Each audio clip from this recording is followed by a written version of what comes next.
사무엘상 8장 1절에서 9절. 나를 버려 자기들의 왕이 되지 못하게 함이니라 라는 주제로 하나님의 말씀 나누겠습니다. 제가 먼저 읽겠습니다. 사무엘이 늙음에 그의 아들들을 이스라엘 사사로 삼으니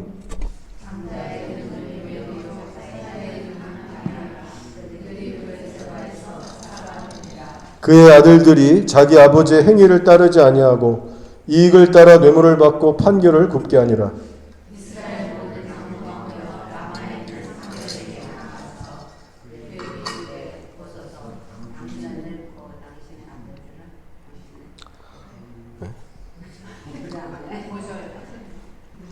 그에게 제가 읽을게요.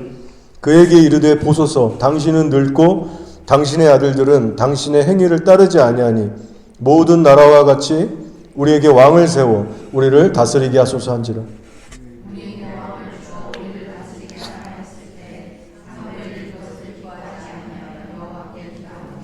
여호와께서 사무엘에게 이르시되 백성이 내게 한 말을 다 들으라. 이는 그들이 너를 버림이 아니요 나를 버려 자기들의 왕이 되지 못하게 함이니라.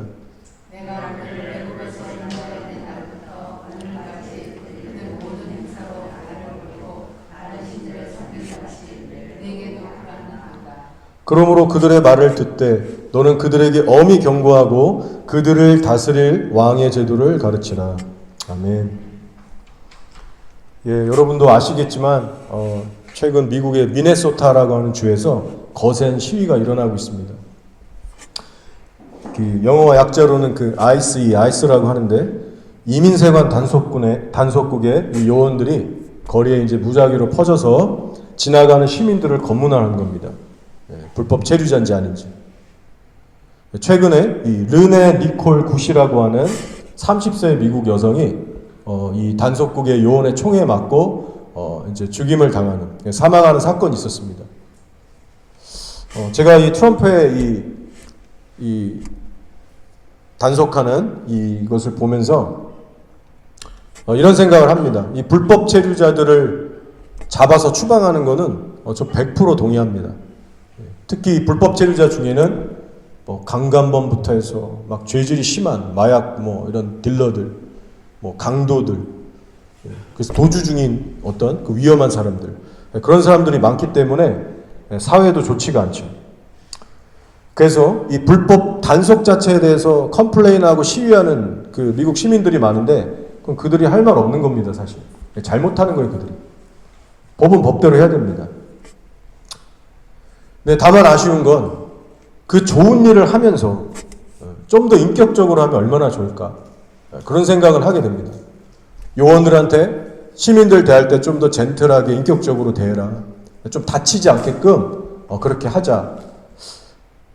그렇게 해주면 시간이 갈수록 사람들도 이해를 하는 사람도 생길 것이고 최소한 성급하게 총을 쏴서 사람을 죽이는 일은 없어야 될 텐데 그런 생각을 해보게 됐습니다.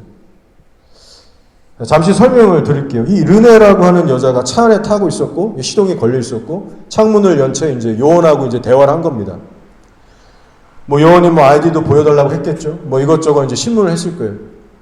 근데 이 르네라고 하는 여성이 그 상황 자체가 마음에 안 들었나 봅니다. 그래서 이제 무시하고 이제 차를 몰고 이제 자기 갈 길 가려고 한 거예요. 제가 자세히 봤습니다. 차 바퀴를 보면 뒤로 후진했다가 경찰이 서 있는 반대 방향, 경찰이 왼쪽에 있었고 경찰을 치려고 한 게 아니라 바퀴를 틀면 보이잖아요. 오른쪽으로 꺾어서 그냥 도로로 이제 자기 갈 길 가려고 한 거예요. 자, 근데 갑자기 그 여자가 차를 돌려서 악셀을 탁 밟는 순간 그 옆에 있던 요원이 이 여자의 머리에다가 총을 빵빵빵 3방 쏴서 이제 현장에서 그냥 즉사시키는 그런 일이 벌어진 겁니다. 트럼프가 이 사건에 대해서 뭐라고 답변을 하나 찾아보니까 이렇게 얘기하더라고요. 그 여자는 선동가였을지 모른다. 좌파들에게 돈까지 받았을지 모른다. 수사를 한 게 아닙니다. 그냥 추정하는 거예요. 기자회견에서.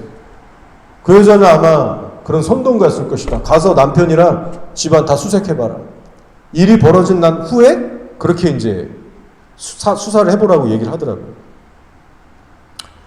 그리고 이제 그 총을 쐈던 요원에 대한 징계나 수사는 이제 일축하고 싸고 돌고 그렇게 이제 덮고 넘어갑니다.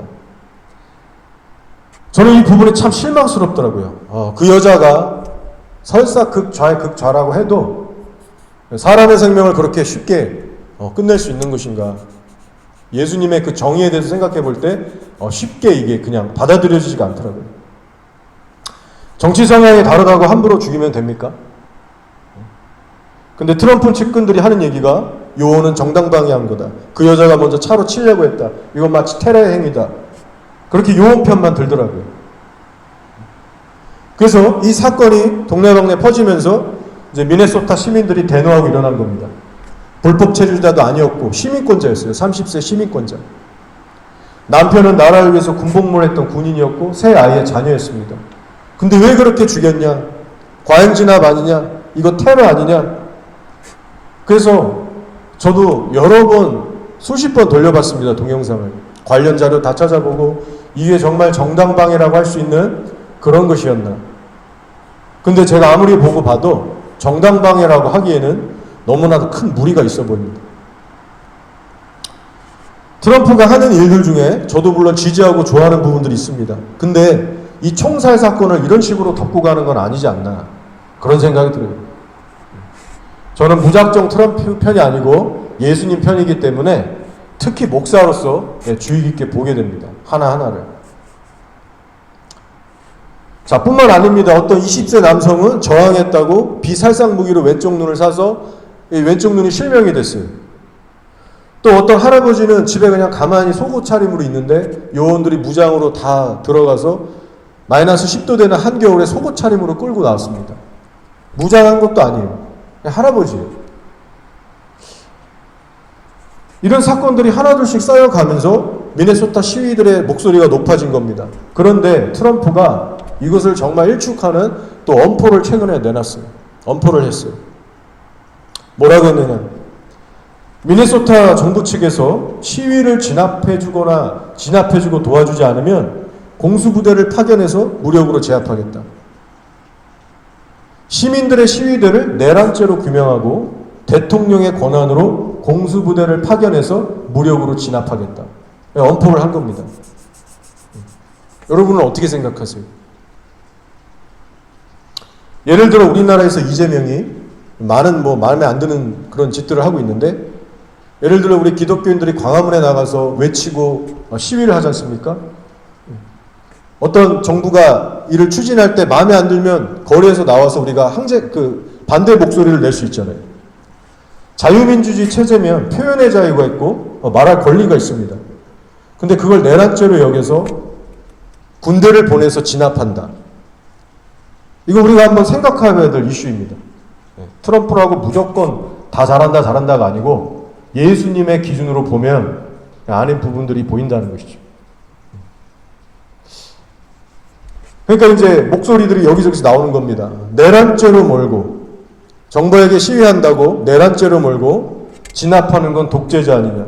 자유민주주의 체제에서 이런 목소리도 낼 권리가 없냐. 이런 목소리들이 나오고 있는 겁니다. 저는 이 미네소타의 이 총살 사건을 보면서 그리고 지금 더 이상의 어떤 관계나 어떤 전통 그게 아니라 힘을 누가 갖고 있느냐. 어떤 힘의 논리로 이제 이 전 세계가 지금 흘러가고 있어요. 이런 사건들을 보면서 다시 한번 깨닫게 된 게 있습니다. 이번 주에. 그 뭐냐면 100%의 절대선, 절대 정의는 이 땅 그 어느 나라에서도 실현되지 않고 있다는 겁니다.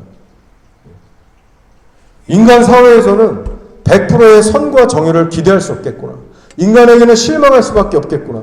그런 생각을 다시 한번 주님 안에서 하게 됐습니다. 여러분도 아시듯이 이 세상에 완벽한 정치인은 존재하지 않습니다. 그리고 교회도 마찬가지예요. 목사들도 성도들도 완벽한 존재는 없습니다. 얼마나 허물이 많고 실망스럽습니까? 저 같은 목사들 계속해서 오랜 시간 지켜보면 실망이 늘어날 거예요. 소망은 오직 예수님께만 둬야겠구나 하는 생각을 하게 됩니다. 요즘 나라들마다 사정이 다들 어렵다 보니까 특히 한 나라를 이끌어가는 지도자들의 역량이 얼마나 중요한지를 알겠더라고요. 지도자들의 위치와 역할에 대해서 과거 그 어떤 시대보다 더 깊게 묵상하게 됩니다. 어떤 사람이 한 나라의 대통령이 되느냐, 어떤 사람이 한 교회의 목사가 되느냐에 따라서 많은 것들이 달라집니다. 그래서 관심을 갖게 되고 기도하게 되죠. 하나님을 경외하는 사람을 대통령으로 세워주시고, 하나님을 정말 알고 하나님을 사랑하는 자가 목사가 되게 해주십시오. 그런 기도가 정말 간절히 나오게 되죠. 그래야만 우리가 평안하고 단정하게 그렇게 거룩하게 살 수 있습니다. 자, 오늘 우리가 함께 읽은 사무엘서도 지도자에 대한 이슈를 다루고 있습니다. 이스라엘 백성들이 사무엘에게 나와서 하는 말이 우리에게 인간 왕을 세워달라. 명분이 뭐였나요? 당신의 아들들이 당신과 같지 않다. 행실이 나쁘다. 요엘과 아비야가 뇌물을 받고 판결을 굽게 하더라. 우리가 그들을 지도자로서 인정할 수 없으니까 대신 우리도 이방 나라들처럼 왕을 세워주라. 그렇게 요청을 한 겁니다. 잘 그림이 안 그려지죠. 사무엘과 같이 좋은 아버지 밑에서 어떻게 이런 자식들이 나올 수 있을까? 사무엘이 따끔하게 엄하게 징계를 안 해서 그런가? 아니면 해도 자식들이 말을 안 들은 건가? 성경이 말을 안 하니 우리는 알 수가 없습니다. 자, 그러나 성경이 분명히 얘기하면서 조명하는 부분이 있습니다. 이 문맥 안에. 그게 뭐냐면 이방 나라들처럼 왕을 구하고 있는 백성들의 잘못된 태도를 지적하고 있다는 거예요. 이것만큼은 분명히 조명하고 있습니다. 이방 나라들처럼 우리에게도 왕을 세워서 우리를 다스리게 하라. 사무엘이 그 얘기를 듣는 순간 기뻐하지 않았습니다. 영적으로 바로 직감한 거죠. 하나님 기뻐하시지 않는데, 이들의 중심이 하나님께 온전하지가 않구나. 이들의 마음이 지금 뭔가 잘못됐구나. 왕을 구했던 명분은 그럴싸합니다. 당신의 아들들이 당신과 같지 않고 굽게 행한다. 나쁜 사람들이다. 그러니 왕을 세우소서. 명분은 너무 좋아요. 그런데 하나님은 속일 수가 없습니다. 하나님께서 근심하고 있는 사무엘에게 기도로 컨펌을 구하는 사무엘에게 이렇게 말씀하시죠. 이는 그들이 너를 버림이 아니요 나를 버려 자기들의 왕이 되지 못하게 합니다. 왕을 구하는 이 백성들은 사실상 나를 버린 거야. 나를 버린 거야. 여러분, 인간왕을 구하는 이 백성들의 중심이 지금 어떤 상태인지 이해하십니까? 어떤 상태죠? 이방 나라들의 이 왕을 보면서 부럽다. 우리한테도 저런 왕이 있으면 얼마나 좋을까. 그 이방 나라들의 시스템이 멋져 보이고 따라하고 싶고 부러워하고. 어떤 중심이에요, 이런 게? 이런 겁니다. 쉽게 얘기하면 24시간 하나님만 바라보고 섬기는 것이 이제 슬슬 지겹고 싫은 거예요. 주야로 하나님만 바라보고 그 말씀만 붙들고 순종하며 사는 삶이 이제 부담스럽고 싫은 겁니다. 여전히 교회도 나오고 예수님을 믿지만 이제는 세상 방식대로도 좀 살아보면서 신앙생활은 적당히 하겠다는 뜻이에요. 하나님의 존재를 여전히 믿습니다. 그러나 자신을 다스릴 인간왕을 따로 얻고자 하는 것은요, 하나님께 100%의 전심을 드리지는 않겠다. 고만고만하게 신앙생활 하겠다라는 말과 똑같은 말입니다. 여러분, 이런 신앙을 올바른 신앙이라고 할 수 있습니까? 당연히 아니죠. 나를 버려서 자기들의 왕이 되지 못하게 하렵니다. 이 한마디로 우리가 그 답을 알 수 있습니다. 올바른 신앙이 아니에요, 당연히. 상황을 보세요. 이스라엘 백성들이 짐 싸들고 이방 나라로 간 게 아닙니다. 우상단지 모셔와서 거기에다 절하고 그런 보란듯이 어떤 배도를 한 게 아니에요. 그런데 하나님은 여전히 말씀하시는 거예요. 이들에게 나는 버림받았다. 버림받았다라는 표현을 하십니다. 자, 우리의 중심에서부터 하나님에 대한 순수한 사랑과 경외심이 사라지기 시작할 때 우리에게 여전히 믿음은 남아 있습니다. 하나님의 존재를 여전히 믿어요. 이스라엘 백성들처럼. 그런데 하나님을 향한 중심을 잃어버린 자리에는요, 반드시 나의 자아가 들어서게 됩니다. 그리고 그 자아는 하나님이 아닌 세상 무언가를 추구하게 돼 있어요. 육신의 정욕, 안목의 정욕, 이생의 자랑, 뭐가 됐든지 부패한 자아는 거기에 이끌려 살아가기 시작합니다. 그렇게 중심을 잃어버린 자리에 세상의 무언가가 대체하기 시작해서 우리의 실제 삶을 매 순간 하루하루에 영향력을 주고 이끌어가게 될 때, 그래서 나를 이끌어가는 실제적인 것이 세상의 어떤 것 혹은 내 자아가 될 때, 그것이 바로 우상숭배고 신앙의 변질이라는 것입니다. 그러니까 신앙의 모양과 형식은 그대로 남아있어요. 교회에 나와요. 여전히 예수를 믿어요. 그런데 우리의 중심이 세상으로 바뀌어져서 그거에 실제적인 영향을 받으면서 그거를 추구하고 살아갈 때 하나님은 버림받았다라는 느낌을 받으시는 겁니다. 나는 버림받았다, 저들에게. 배신감과 상실감을 느끼시는 겁니다. 우상숭배가 다른 게 아니에요, 여러분. 왜 하나님을 놔두고 인간왕을 구합니까? 명분은 그럴싸하죠. 근데 그것이 변질이라는 거예요. 제가 지금 여러분에게 설명드린 이 변질의 기준은요, 지나친 해석이 아닙니다. 하나님께서 직접 말씀하셨잖아요. 이들이 인간왕을 구하고 나름 좋게 올바른 얘기를 하는 것 같지만 나를 버렸다. 나로 하여금 자기들의 왕이 되지 못하게 했다. 이제 온전한 마음으로 예배하지 않겠다는 겁니다. 구약시대나 신약시대나 이것은 동일하게 적용되는 영적 법칙입니다. 이건 관계적인 거죠. 하나님과의. 여러분, 이런 기준으로 오늘날의 이 현대교회들을 살펴보시기 바랍니다. 지금 얼마나 많은 성도들이 세상과 하나님을 겸하여서 신앙생활하고 있습니까? 자신이 얼마나 지금 하나님을 멀리하고 버리고 있으면서도 그걸 깨닫지 못한 채 헛된 예배를 드리고 있겠습니까? 쉬운 일은 아니에요. 내가 한평생 하나님을 그렇게 순전하게 예배하고 살아간다는 것, 이 신앙 지킨다는 것 끝까지 어려운 일입니다. 그런데 여러분이 이 진리를 알고 하나님의 뜻을 안다면 생명을 다하셔서 여러분 마지막까지 순전한 마음을 지키시기 바랍니다. 우리가 예수 믿고 성도가 됐으면 그분께 우리의 마음 100%를 드리면서 신앙생활을 해야 됩니다. 야고보서 4장 4절이에요. 가늠한 여인들아, 세상과 벗된 것이 하나님과 원수됨을 알지 못하느냐. 그런즉 누구든지 세상과 벗이 되고자 하는 자는 스스로 하나님과 원수되는 것이니라. 많은 성도들이요, 세상과 섞이는 것에 대해서 너무 쉽게 생각합니다. 뭐 살다 보면 세상 이것저것 또 빠질 수 있고, 그렇게 성도라고 해서 다를 바 있나? 자연스러운 거 아니냐? 살다 보면 세상 뭔가에 정신 팔리기도 하고 왔다리 갔다리 하는 거지. 너무 쉽게 생각한다는 거예요. 자기가 영적으로 볼 때 마치 창녀 같고 음녀 같다는 생각을 평생 교회 다녀도 못하는 겁니다. 돈과 명예와 쾌락을 쫓아 살면서도 온갖 더러운 생각에 휩싸여서 살고 내뱉으면서도 이 정도는 괜찮지 뭐. 예수님에 대한 믿음도 있으니까, 교회도 나오니까. 나는 새로운 피조물이잖아. 괜찮지 않아? 근데 정말 괜찮냐는 거예요. 하나님은 가늠한 여인으로 보신다는 걸 깨달아야 됩니다. 구약의 수많은 선지서에 나오잖아요. 너는 창녀야. 너는 바람난, 발정난 암나기와 같아. 창녀, 음녀 얼마나 많은 표현을 쓰십니까? 창세기부터 계시록, 신구약 다 나와요. 하나님을 믿는다고 하면서 나의 본성대로 살고 세상 따라 살면 바람핀 여인네가 되는 겁니다.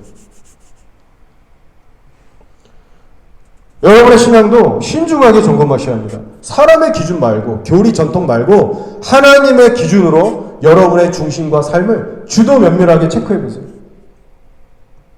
하나님에 대한 마음이 얼마나 순수하고 깨끗합니까? 얼마나 진실하세요? 실제 그 마음 따라 헌신의 어떤 실제의 모양이 있습니까? 믿음은 선물로 받는 것이지만 예수님에 대한 사랑을 순전하게 지켜나가는 일은 결코 쉽지 않습니다. 그래서 좁고 협착한 길이에요. 그래서 전쟁입니다. 여러분은 끝까지 최선을 다하셔서 주님의 거룩하고 순전한 신부들로 끝까지 살아가시길 축복합니다. 자, 자, 이방 나라처럼 이 왕을 구했던 이스라엘 백성들을 보면서 저는 한편으로 지금 한국 교회들의 상황과 연결이 돼서 묵상이 되는 부분이 있었습니다. 지금 이재명 대통령이 이 펼치는 정책을 보면 완전히 반기독교적입니다. 근데 왜 대다수의 교회들은 이에 대해 한마디도 안 하려고 할까?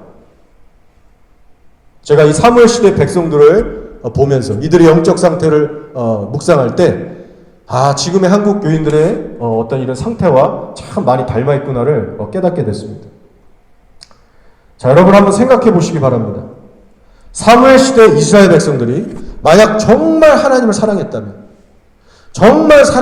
그래서 그분의 말씀대로 하루하루 살아가고자 하는 그 갈망이 정말 있었다면 사무엘 찾아와서 하는 요구, 기도 부탁 전혀 달라졌을 겁니다. 어떻게 했겠습니까? 하나님, 사무엘의 아들들이 저렇게 뇌물 받아먹고 불법을 행하니 당신을 경외하는 귀한 지도자를 우리에게 세워주소서. 사람이 없으면, 처음 뽑을 사람이 없으면 하나님 당신이 직접 우리를 다스리면 되지 않습니까? 아니면 정말 저 아들들을 정말 엄하게 징계해서 정신 차리게 해서 새 사람 만드시든지, 아니면 정말 어디서 좋은 사람 구해서 지도자로 삼으시든지, 한 둘 중 하나 해주십시오. 우리가 저런 악한 지도자들 밑에서 망치고 더럽혀질 수 없습니다. 여러분 그렇게 기도하지 않았겠습니까? 정말 하나님 사랑했다면, 하나님의 말씀에 정말 생명을 걸었다면 기도와 부탁이 달라졌을 거예요. 하나님의 뜻에 순종하면서 평안하고 거룩하게 살고 싶으니 당신이 직접 우리를 다스리던가, 아니면 합한 사람 세우십시오. 자, 이런 각도로 한국 교회들을 지금 바라보세요. 지금 그 어느 때보다도 나라와 나라의 지도자를 위해서 부르짖고 기도해야 될 때입니다. 근데 침묵하고 있다는 거예요. 정부가 하나님의 뜻을 거스르는 차별금지법을 밀고 있습니다. 시간이 갈수록 친중, 공산주의, 그 음모론에 나온 그 딥스 세력 다 엮여 있어요. 반기독교적인 행보를 시간이 갈수록 보란듯이 보여주고 있습니다. 이건 모르는 바보예요. 근데 정작 교회에서는 이것이 마치 별일 아닌 것처럼, 위기가 전혀 아닌 것처럼 교회 안에서 정치 얘기하지 마라, 그딴 거 기도하지 마라, 입을 닫게 하고 있다는 거예요. 여러분, 이런 교회들의 모습이 정상인가요? 제가 오늘 주부에도 좀 긴 내용으로 실었습니다. 한번 나중에 꼭 자세히 한번 읽어보세요. 교회 폐쇄법에 대해서 이제 제가 따온 글입니다.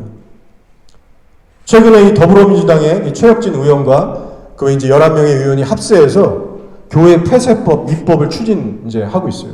시간 문제입니다. 통과되는 거. 포괄 그 차별금지법하고 이 폐쇄법, 시간 문제예요, 이제. 교회가 어떤 법이냐? 교회가 정치적인 발언을 하면서 현 정부에 대해 비난하는 행동을 하면 교회를 폐쇄하고 교회 재산 전체를 이제 정부가 국고로 몰수하겠다는 법입니다. 비영리법인, 교회가 포함되는 거죠. 사실상 교회를 궁극적인 이제 타겟으로 삼가는 겁니다. 비영리법인이 목적 이외에 활동을 하면 설립 허가를 취소하고 자녀 재산을 국고로 기속시키겠다. 이제 좀만 유튜브에서 현 정부 뭐라 하고 말씀 있는 그대로 선포하고 이렇게 하다 보면 그냥 사람을 보내서 헌금 장부부터 재정 여러 가지 다 문서 뒤적거릴 수 있고요. 그냥 그렇게 이제 할 수 있는 거예요. 공산국가에서나 볼 수 있는 일이 지금 대한민국 안에서 벌어지고 있는 겁니다. 이 법안이 통과되고 실행이 되면 지금 우리가 유튜브 키면 볼 수 있는, 우리가 좋아하는 그 깨어있는 성도들, 사역자들, 이제 그런 메시지 들을 수가 없어요. 하나둘씩 그 채널 다 이제 삭제당하고 그 사람들 이제 끌려가든 조사받든 어떻게 될 겁니다. 지금 이 속도로 가면 6개월, 1년, 2년 안에 벌어질 일들이에요. 자, 근데 상황이 이 지경까지 됐는데도 정치 얘기하지 마라. 교회에서 그런 거 얘기하는 거 아니다. 많은 교회들이 잠자고 있습니다. 자기들이 실제로 핍박을 받아봐야 정신을 차리지. 자, 결국 사무엘 시대 백성들과 뭐가 다른가요? 하나님을 믿는다라고 하지만 자기를 다스려줄 인간 왕을 세워달라. 뭐가 다릅니까, 그들과? 하나님을 지금 섬기고 있는 건지 아니면 현 정부를 왕으로 섬기고 있는 건지 지금 이 시즌에 다 드러나고 있는 거예요. 나라가 어떻게 돌아가고 있는지를 성경적으로도 알면서 들을 것 다 들어서 알면서도 지금 침묵하고 있는 교회들은요, 하나님을 믿긴 믿지만 생명을 걸 정도로 믿지 않는 겁니다. 100%를 드리는 게 아니에요.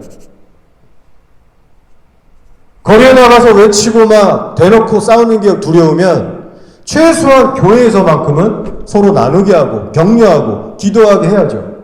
그것까지 못하게 막는 교회들은 사실상 정체가 의심스럽습니다. 진짜 예수를 믿는 사람인 건지, 도대체 무슨 생각을 하고 있는 건지, 정말 영적 무지라서 그런 건지. 한국 교회들을 위해서 여러분 계속 힘내서 기도해 주시기 바랍니다. 지금 한국 교회들에게 필요한 근본적인 회복은 뭐냐면 예수님에 대한 진실한 사랑과 충성입니다. 뭐 복잡한 게 아니에요. 예수님에 대한 정말 그 진짜 사랑 그리고 충성심이에요. 하나님의 영광보다 사람의 영광을 더 사랑하고 하나님보다 사람을 더 두려워하고 있는 죄들이 지금 낱낱이 드러나고 있는 때입니다. 이 죄들을 한국 교회들이 더 깨닫고 회개하고 주님 편에 돌아올 수 있도록 여러분 기도해 주세요. 또한 여러분도 이런 어둠의 때에 예수님을 향한 사랑과 의에 굶주린 마음이 세상의 불법을 보고 교회들의 그런 어떤 답답한 모습을 볼 때마다 그 마음들이 더 깊어지기를 축원드립니다. 늘 성령 안에서 깨어 기도하셔서 예수님에 대한 사랑을 끝까지 지키시고 의에 줄인 목마름을 계속해서 채워가시면서 천국을 더욱더 소망하시기 바랍니다. 지금 핍박의 시대가 빠른 속도로 다가오기 때문에 비록 우리는 뉴질랜드에 있지만 그래도 우리나라고 전 세계가 이 흐름으로 가기 때문에 여러분 생명을 다해서 예수님을 믿으시기 바랍니다. 자, 요즘 말세라서 그런 것 같습니다. 드라마나 영화를 보면 볼 게 없어요. 정말 사탄적인 게 많습니다. 이제 대놓고 막 사탄의 심볼들, 뭐 여러 가지 것들이 들어가 있어요. 최근에 이 K-팝 데이먼 헌터스라는 캐나다 이제 한국 사람이 만든 건데 전 세계적으로 정말 이제 터진 거죠. 이제 바이럴이 된 거죠. 거기 나온 어떤 골든이라는 노래도 그렇게 여기 뭐 유치원 학교에서 다 이제 울려 퍼지고 내용을 보면 무당을 미화시키고 귀신들을 미화시키고 정말 이런 어떤 성경적으로는 참 좋지 않은 내용들이 가득 차 있습니다. 근데 애들이고 어른이고 얼마나 좋아하는지 몰라요. 저희는 애들한테 절대 보여주지 않습니다. 골든도 그렇게 뭐 애들도 들어봤죠. 근데 부르지 말아라. 절대 안 보여줍니다. 자, 부모로서 가르쳐 줘야 됩니다. 이런 영화나 만화는 보지 말아라. 이런 음악들은 듣지 말아라. 신앙과 우리의 삶은 밀접하게 관련되어 있기 때문에 뭐가 영적으로 안 좋은지, 뭐를 멀리해야 되는지 당연히 얘기해 줘야 됩니다. 최선을 다해서 최대한 하나부터 열까지 할 수 있는 대로 하나둘씩 삶의 모든 영역에서 가르쳐 줘야 돼요. 그게 신앙 교육이고 하나님 보시기에 마땅한 일입니다. 그렇지 않고 너 넷플릭스 맘대로 봐. 원하는 영화 다 보고 원하는 드라마 다 보고 원하는 뮤직비디오 다 봐. 원하는 그 아이돌 댄스 다 따라해. 신앙인으로서 그럴 수 있냐는 거예요. 미디어와 신앙은 서로 관계가 없으니 괜찮아. 맘대로 해. 그럴 수 있어요? 성령을 모신 사람은 절대로 그렇게 할 수가 없습니다. 교회 다니는 사람은 그럴 수가 없어요. 정치적인 영역도 마찬가지입니다. 너 아무나 찍어도 돼. 좌파나 우파나 상관없으니까 정치와 종교는 상관없으니까 너 맘대로 찍어. 지도자? 별 신경 쓰지 마. 너 맘대로 해. 여러분 그럴 수 있냐라는 거예요. 대통령이 얼마나 반기독교적인지 추진하는 정책들이 실현되면 얼마나 이 교회의 타격인지 사탄이 권력자들을 통해서 얼마나 실질적으로 우리를 치고 들어오는지 여러분 당연히 가르치고 교육해야 됩니다. 성경 말씀에 디모데전서 2장 1, 2절이죠. 사도 바울은 분명히 예언하고 있습니다. 정치인들을 위해 기도하라. 그러므로 내가 첫째로 권하노니 모든 사람을 위하여 간구와 기도와 도구와 감사를 하되 임금들과 높은 지위에 있는 모든 사람을 위하여 하라. 이는 우리가 모든 경건과 단정함으로 고요하고 평안한 생활을 하려 함이라. 분명히 말씀합니다. 임금들과 높은 지위에 있는 모든 사람을 위해 기도하라. 폴리티션, 정치인들을 위해 기도하라. 근데 우리가 무턱대고 뜬구름 잡고 기도할 수 있습니까? 정치인들이 무슨 사상을 갖고 있는지, 이들이 어떤 아젠다를 지금 실현하려고 하는지, 하나님 보실 때 얼마나 이게 옳고 그른지 연구하고 공부해야죠. 서로 나눠야죠. 그렇게 해야 제대로 기도할 수 있는 겁니다. 우리 기도 제목이에요. 나라와 지도자들을 위해 기도하는 한국 교회들, 그리고 뉴질랜드 교회들이 더욱더 늘어날 수 있도록 여러분도 기도해 주시기 바랍니다. 저희는 꼭 그런 교회가 될 거고, 우리들의 자녀들에게도 그런 신앙의 교육을 하면서 이 시대를 살아가려고 합니다. 자, 말씀을 정리하며 마치겠습니다. 이스라엘의 역사를 보면요, 북이스라엘 남유다 합해서 약 39명의 왕들이 거쳐갔습니다. 근데 그중 30명 정도는 사실은 좀 더 되긴 하는데 30명, 최소 30명은 하나님 보시기에 악한 왕들이었어요. 그러니까 훨씬 많은 대다수가 악한 왕들이었습니다. 다윗, 요시야, 히스기야 정도가 선한 왕이고 그 외에 뭐 아사라든가 한 6명, 대여섯 명 정도 되는 부분적으로 이제 선한 축에 들어가는 왕들이 있었어요. 그래서 빼면 30명 정도는 악한 왕이었습니다. 근데 신기한 게 뭔지 아십니까? 나라의 지도자가, 이 왕들이 하나님을 등지고 우상숭배하고 불법을 행하는데도 백성들이 침묵하고 가만히 있더라는 거예요. 제가 이 말씀을 묵상하는데 이게 딱 조명이 되더라고요. 하나님 지도자가, 저 왕이 저렇게 악하니 우리에게 선한 지도자를 세울 수 있어요. 12지파들이 관심을 갖고 방방곡곡에서 모여서 집회하고 소리치고 기도해야 되는데 그런 경우들이 없다는 겁니다. 물론 바알에 무릎 꿇지 않은 7천 엘리야 시대에 있긴 있었죠. 그러나 그들은 아마 스스로 각자 생활 잘하면서 기도했을 겁니다. 전체적으로 봤을 때 모여서 집회하고 부르짖고 이런 적이 없었다는 거예요. 그럼 어떤 경우에만 이들이 모여서, 백성들이 모여서 하나님께 막 외치고 절규하고 부르짖었는가? 바로 악한 이방 왕들이 쳐들어와서 짓밟고 유린하고 괴롭힐 때, 그제 가서야 부르짖고 기도하라더라는 거예요. 바로가 짓밟힐 때 하늘에 그 소리가 울리도록 부르짖고, 사사에 나오지 않습니까? 모압 왕이 와서 짓밟으면 또 울고 짜고 기도하고, 미디안 왕이 와서 괴롭히면 울고 짜고 기도하고, 자국의 왕들이 우상숭배하며 불법을 행할 때는 그 지도자들에서 침묵합니다. 근데 이방의 악한 왕들의 압제를 받을 때는 소리치고 난리를 치는 거예요. 왜요? 먹고 살기 힘드니까. 실제적인 물리 핍박을 받고 있으니까. 악소리가 나오기 시작하는 겁니다. 여러분, 이것이 뭘 말해주나요? 바로 하나님에 대한 사랑이 평소에 없었다는 걸 증명하는 겁니다. 하나님과 하나님의 법도를 정말 사랑하고 갈망하면 악한 지도자의 시대에 백성들은 결코 침묵할 수가 없는 거예요. 저도 저의 과거를 돌아보면서 나도 한때 그랬지, 나도 이랬지, 그런 생각을 합니다. 제가 신앙에 철이 없었을 때는 대통령이 좌파든 우파든 전혀 개의치 않았습니다. 관심도 없었고 그냥 내 하루하루 내일 쾌락을 쫓아서, 세상의 안락함을 쫓아서 그냥 그렇게 살았어요. 예수님을 믿었습니다. 다 경험하고 진짜 믿었어요. 근데 예수님과의 관계가 바로 서지 못했기 때문에 남의 삶에 관심이 없었습니다. 교회들의 영적 상태도, 더더욱 나라 상태 전혀 관심이 없었습니다. 그러니 지도자를 위해서 기도를 할 리 만무하죠. 뭘 기도했겠습니까? 지도자를 위해서. 교회 오면 쓸데없는 세상 얘기나 하고 가고, 사람 구경하고, 놀 생각하고, 그러다가 삶에 무슨 어려운 문제가 생기거나 어떤 힘든 어떤 위기가 왔을 때 그때 가서 저도 막 주여주여 하면서 안 하던 기도하고 부르짖고 똑같더라고요, 제 모습이. 입으로는 저도 주여주여 했지만 실제 삶으로는 주님께 거리를 확 두는, 실제로는 제가 버린 겁니다, 하나님을. 꼭 사무엘 시대의 백성들을 닮았더라고요. 당신을 믿긴 믿지만 인간 왕을 세워주소서. 오늘의 교회 안에 이런 사람들이 얼마나 많겠습니까? 오로지 자기 성공, 자기 안락, 자기 자식, 이 땅의 행복을 쫓아 사는 교인들에게는 교회와 나라의 상황이 도저히 들어오지 않는 겁니다. 들어왔다 해도 별로 무관심한 거예요. 그리고 그 중심에는 바로 하나님에 대한 진실한 사랑과 경외함이 없는 겁니다.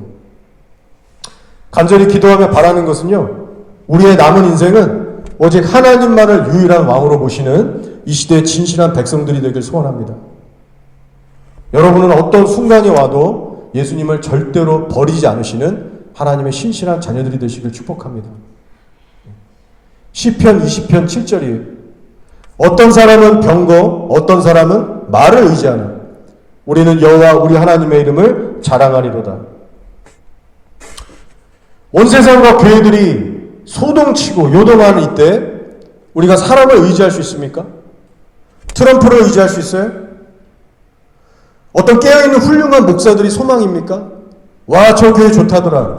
저 교회 성령 충만하다더라. 그 교회가 우리의 피난처가 될 수 있어요? 그렇지 않습니다. 오직 예수님만이 유일한 피난처고 소망 되십니다. 여러분이 세상의 불법을 보고 다가오는 핍박을 느끼실 때마다 예수님에 대한 소망이 더욱더 깊어지시길 바랍니다. 세상보다 강하시고 선하시고 모든 면에서 완전하신 예수님께 여러분의 모든 것을 다 거시기 바랍니다. 다시 말씀드립니다. 핍박의 때가 점점 다가오고 있어요. 불과 6개월 전만 해도 교회 폐쇄법이 이런 식으로 빨리 진행될 거라고는 우리 상상하지 못했습니다.